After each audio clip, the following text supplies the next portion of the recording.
Hello my dear friends, you're in the Military with Summary channel, and this video we're going to discuss the most important events that took place during the previous 12 hours. We have lots of very interesting updates, so let's start. And during the first parts of this video we will discuss the situation in Ukraine, where during the previous night the Russians launched another massive attack through the entire territory of Ukraine. This morning the Minister of Defense of Ukraine published an article where we can see the results of work of their air defense, and the Ukrainians are saying that overnight the Russians used 339 drones to attack the territory of Ukraine as of the 8 a.m. of the 1st of April of 2026. So during the night, by the 8 a.m. of the 1st of April, the Ukrainians counted 339 drones that were used by Russians. And this is a very important situation, very important statement, because this is the number of drones by 8 a.m. Because right exactly when the Ukrainians published this article, we start receiving reports that the Russians launched the second or even the third wave of attack with drones, and currently there are more drones on the territory of Ukraine. Additional batch with dozens of drones are attacking objects of energy infrastructure. So let's discuss everything in details, and let's start with several maps and pictures that were published by different sources. So this is the first batch of pictures that was published at the beginning of the 1st of April of 2026, and here we can see how everything started. The Russians began attacking the territory of Ukraine from the area of Crimea and from the southern regions of the Russian Federation. Here we can see how the first batch of drones were entering the Kherson region from the territories that are under control of the Russian Federation. So here we can see how this batch of drones, how these drones were moving through the territory of Ukraine in the northwestern direction, and we see that there were more and more drones from time to time. And right somewhere at this moment, so we start receiving first updates about the situation around the city of Kryvyi Rog, because according to information we have, the Ukrainians were trying to destroy these drones over the city of Kryvyi Rog, and during the night we received lots of updates of how the Russians and the Ukrainians were fighting in the sky over the city of Kryvyi Rog, and it seems that the Russians left this battle as the winners, because we received lots of updates, lots of videos with smoke, lots of videos with explosions of how the Russians with these drones were attacking different objects of military infrastructure and air defense forces of the armed forces of Ukraine on the territory of the city of Kryvyi Rog and around the city. As you can see, lots of videos, lots of different updates, huge smoke over the city, so the Russians, it seems, managed to destroy something. And when the Russians finished the battle for the sky over the city of Kryvyi Rog, the Russians continued moving further in the northwestern direction. So as you can see, this is the moment when the clashes over the sky of Kryvyi Rog started. We have lots of drones over the city of Kryvyi Rog, and during the next video we can see that probably 50% of drones that were over the city of Kryvyi Rog disappeared, which means that either they were destroyed or they destroyed positions of air defense forces of the armed forces of Ukraine on the ground. And right exactly at this time, when up to 50% of drones of Russia over the city of Kryvyi Rog disappeared, the Russians launched the second wave of attack. Also, dozens of drones began moving in the northwestern direction through the same road. So the first batch secured and cleared the road for the next waves of attacks. So here we can see the second wave was launched. Here we can see how the first wave began improving their positions and began, let's say, increasing the area of control in the central part of Ukraine, but still were moving in the northwestern direction towards the cities of Lvov and Lutsk. Meanwhile, the second batch of drones were flying behind them. And here we can see how over the Vinnytsia area, probably another 50% of drones of the armed forces of the Russian Federation were destroyed, but still lots of drones were in the sky of this region, and they were keeping advancing in the northwestern direction. Meanwhile, a very big batch of drones were flying behind, also in the direction of the northwestern parts of Ukraine. So this is the first part of the battle that's were taking place overnight. So here we can see, let's say, the next episode of the battle that was taking place in the western parts of Ukraine between Russian drones and the Ukraine air defense forces. So as you can see, the Russians were keeping advancing further in the northwestern direction. The Russians, the first wave of drones were about to get the northwestern parts. Meanwhile, a big group of drones were flying behind them.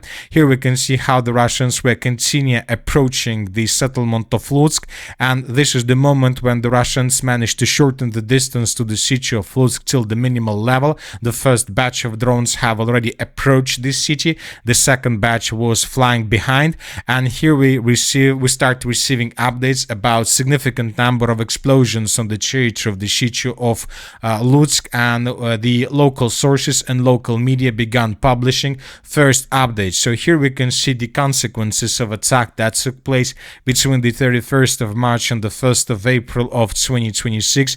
As you can see, a very big storage was destroyed. The local sources and local media stated that the Russians attacked and destroyed the Lutsk post office, probably a very big one. We can see this according to this picture. Most likely the Ukrainians, probably according to the Russia's intelligence information, the Ukrainians were using this post office for military purposes. Maybe they were using this post office as a logistic hub for redeployment of arms, weapons, and so on. But as a result of attack, this biggest post office was destroyed, and later we received this picture where we can see how significant number of drones were flying over the city of Lutsk and how another batch of drones was approaching this territory. And right after this picture was published, when we see that probably just 20% or 20% of drones left from the total number that we saw even 2 pictures before, the Ukrainian sources published this picture, this article, that overnight the Russians used 339 drones and that the Ukrainians managed to destroy 298 drones. And once again, this article was published as of the 8 a.m. of the 1st of April of 2026. And right after this article was published, pro-Ukrainian monitoring sources began publishing updates that the Russians launched the third wave of attack also from the area of Zaporizhzhia region, from the area of the Black Sea. And here we can see probably the biggest wave of attacks with the biggest number of drones that the Russians used overnight. So probably 100 of drones were launched by Russians also in the northwestern direction.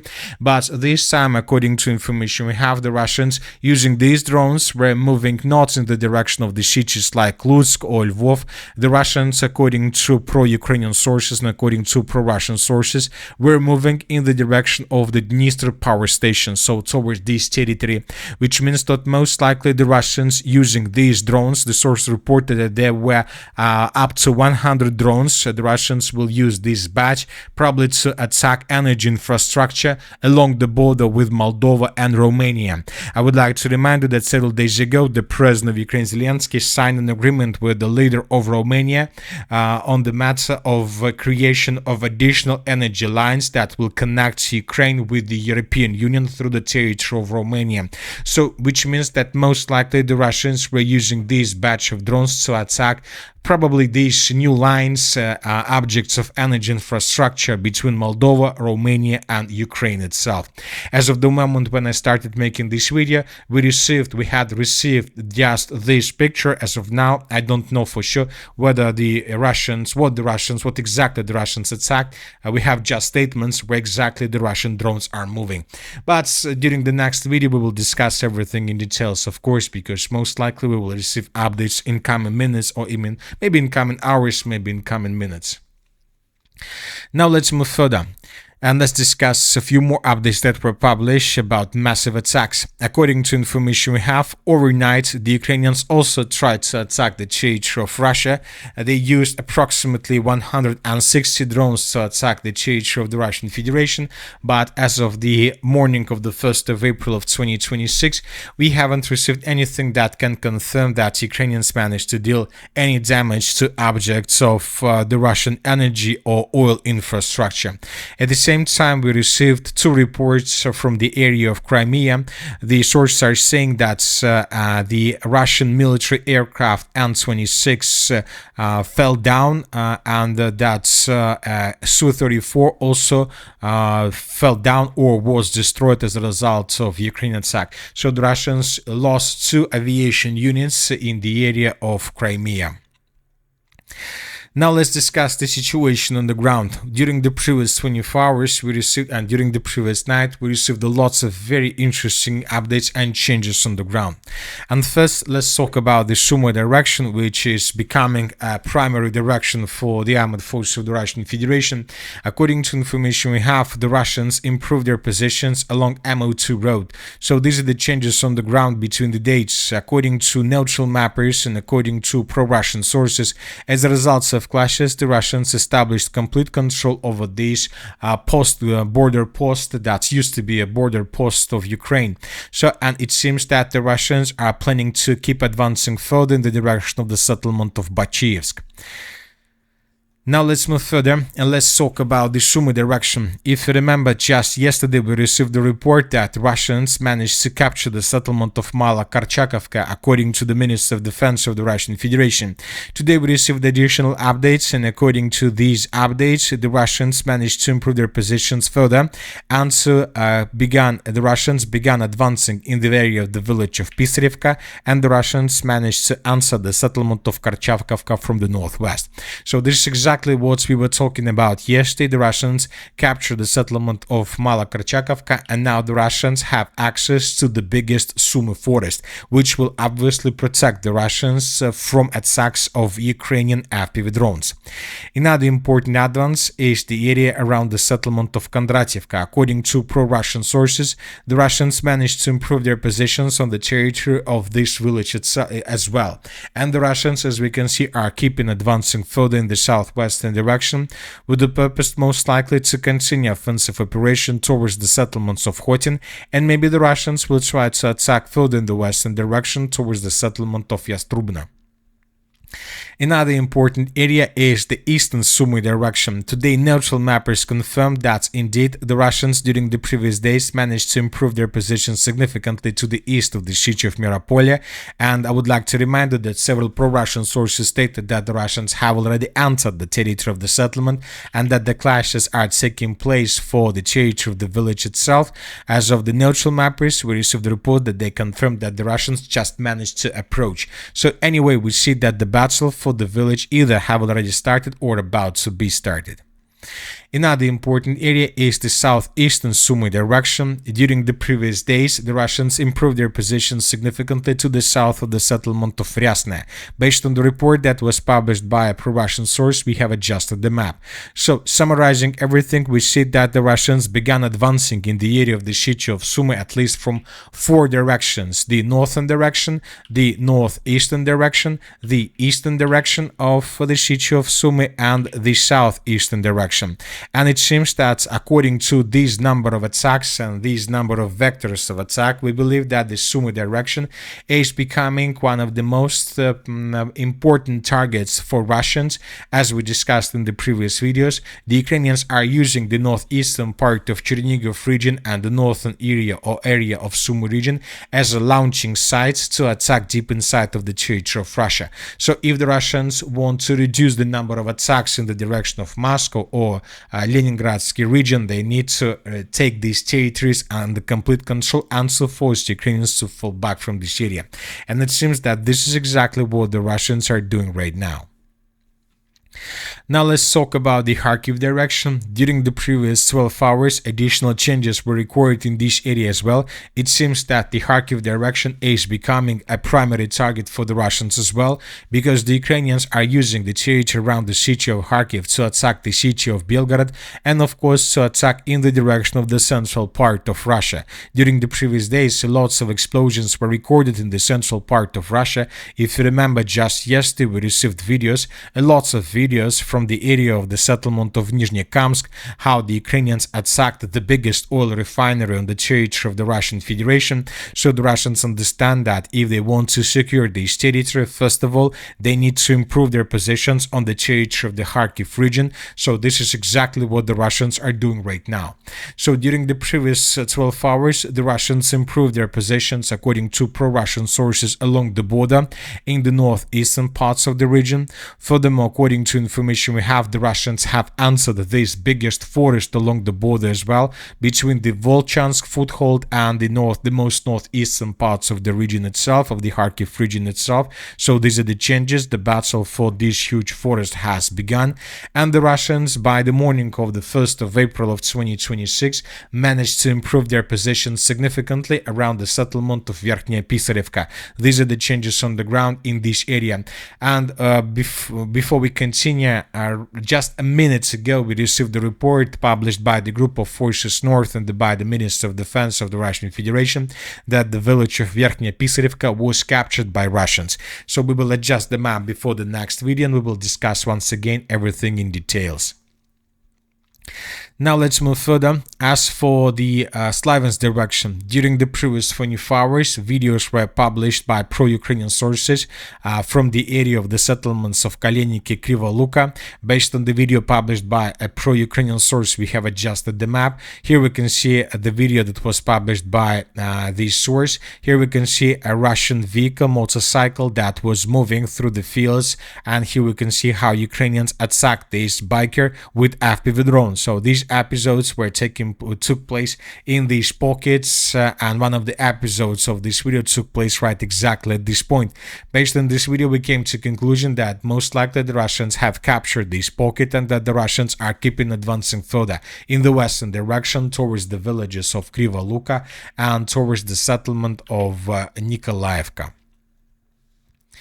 Now let's talk about the city of Konstantinovka. The map has been adjusted in this area as well. So these are the changes between the dates. During the previous night, pro-Ukrainian sources published this video where we can see how Ukrainians were attacking positions of the armed forces of the Russian Federation in the southwestern parts of the settlement in the area of this industrial zone. As based on this video, we have adjusted the map. So these are the changes. We see that the Russians are getting stronger and stronger control in the southwestern part of the city of Konstantinovka, which means that in coming days we most likely will start receiving updates already from the central part or from the area of the Konstantinovka citadel. And now let's discuss the situation in the Zaporizhzhia direction. Another important update was published by pro-Russian sources right before we started making the video. Today the Group of Forces East published a video how they managed to establish complete control over the settlement of Boykova, and we have an episode with the Russian soldier raising a flag right exactly at this point. Before the next video we will adjust the map and we will color territory in this area along this red line. We see that despite updates that were published by different pro-Ukrainian sources that the Ukrainians managed to improve their positions significantly in the Zaporizhzhia direction, we see that the Russians at the same time are keeping advancing further in the northern and the northwestern direction towards the city of Zaporizhzhia, and that the Russians began their counter-offensive operation in this area with the purpose to restore complete control over the territories they lost during the Ukrainian February counter-offensive operation. We have covered most of the updates regarding the situation in Ukraine, probably a few more statements that were made by Zelensky. Zelensky yesterday stated that Moscow has given Kyiv 2 months to withdraw the armed forces of Ukraine from Donbass, otherwise the terms of peace treaty will change. So now we understand what exactly the Russians are going to change. It seems that the Ukrainians don't accept the Russia's demands by the end of May of 2026. Most likely the Russians will demand the withdrawal of the Ukrainian forces from the northeastern parts of Sumy region and from the northeastern part of Kharkiv region. Furthermore, probably the Russians will increase their demands regarding the Zaporizhzhia region, and everything will happen within the next 2 months.